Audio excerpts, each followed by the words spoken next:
Crypto currency पर केंद्र सरकार जल्द ही बिल ला सकती है।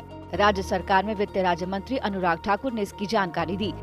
सरकार का मानना है कि देश में क्रिप्टो करेंसी के लिए बने कानून नाकाफी हैं। ऐसे में सरकार क्रिप्टो करेंसी पर कुछ और नए कानून बनाने पर विचार कर रही है। Regulatory bodies like RBI and SEBI, etc. also don't have a legal framework to directly regulate cryptocurrencies, as they are neither currency nor assets or securities or commodities issued by the identifiable user. Sir, the existing laws are inadequate to deal with the subject. So the government formed the interministerial committee, and the committee has given a report. Post that, sir, there was a meeting of the Empowered Technology Group, which happened earlier, as well as, sir, the Committee of Secretaries, which was chaired by the Cabinet Secretary, has also given their report.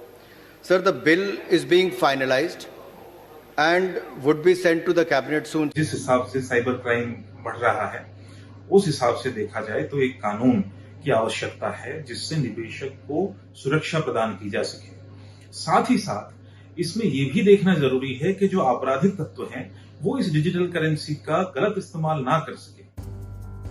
दरअसल crypto currency का बादशाह माने जाने वाले bitcoin में Elon Musk की company Tesla के बड़े निवेश से दुनिया भर में इस वक्त क्रिप्टो करेंसी को मान्यता देने पर विचार चल रहा है। टेस्ला ने बिटकॉइन में $1.5 अरब का निवेश किया है। इस खबर के सामने आते ही बिटकॉइन की कीमतों में 15% तक की तेजी देखी गई है। पहली बार बिटकॉइन की कीमत $44,000 से ज्यादा हो गई है। एलन मस्क के निवेश के बाद कयास लगाए जा रहे हैं कि आने वाले दिनों में दुनिया के कई देशों में बिटकॉइन को मान्यता मिल सकती है। भारत समेत कई देश बिटकॉइन को मान्यता देने पर विचार कर सकते हैं। साथ ही इस तरह से कीमतें बढ़ने पर निवेशकों के लिए भी जोखिम के हालात पैदा हो गए हैं। सरकार को साफ करना होगा कि भारत के लोगों को क्रिप्टो करेंसी में पैसा लगाना चाहिए या नहीं, जिससे वो दुविधा से बाहर निकल सकें। इससे क्लैरिटी मिलेगी कि अभी जो फ्रॉड्स हो रहे हैं, प्राइवेट क्रिप्टो करेंसी ट्रांजैक्शंस हो रही हैं, जिसमें बहुत फ्रॉड के केसेस भी सामने आ रहे हैं, तो इस पे एक लगाम लगेगा, इस पे एक रेगुलेशन बनेगा, तो पूरा एक वर्चुअल डिजिटल करेंसी वाला जो इंडस्ट्री है, इसमें एक रेगुलेटेड इंडस्ट्री बन जाएगी। एक माध्यम हो सकता है टेरर फाइनेंसिंग का और मनी लॉन्ड्रर्स का पैसे इधर को उधर करने के लिए, और ये हमारे इकोनॉमी को भी काफ़ी अफेक्ट कर सकता है। तो मेरे हिसाब से इंडियन गवर्नमेंट का बहुत ही अच्छा मूव होगा। टेस्ला ने बिटकॉइन में केवल मुनाफा कमाने के लिए निवेश नहीं किया है। कंपनी का इरादा अपनी इलेक्ट्रिक कारों के पेमेंट के तौर पर डिजिटल टोकन को स्वीकार करने का है। दुनिया की सबसे ताकतवर कंपनियों में शुमार खरबपति एलन मस्क के बिटकॉइन में निवेश ने क्रिप्टो करेंसी में लोगों का भरोसा बढ़ा दिया है।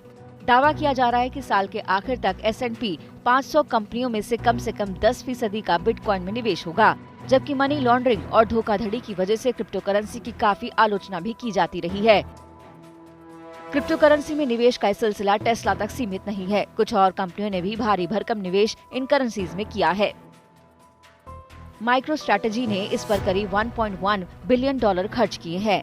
स्क्वायर इंक ने 2020 की दूसरी तिमाही में अपनी कुल संपत्ति का करीब $50 मिलियन टोकन में बदल दिया।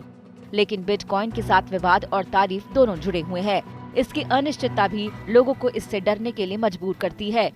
ऐसे में भारत में इस पर सरकार की साफ नीति ही यहाँ पर इसके आगे बढ़ने की राह तय करेगी।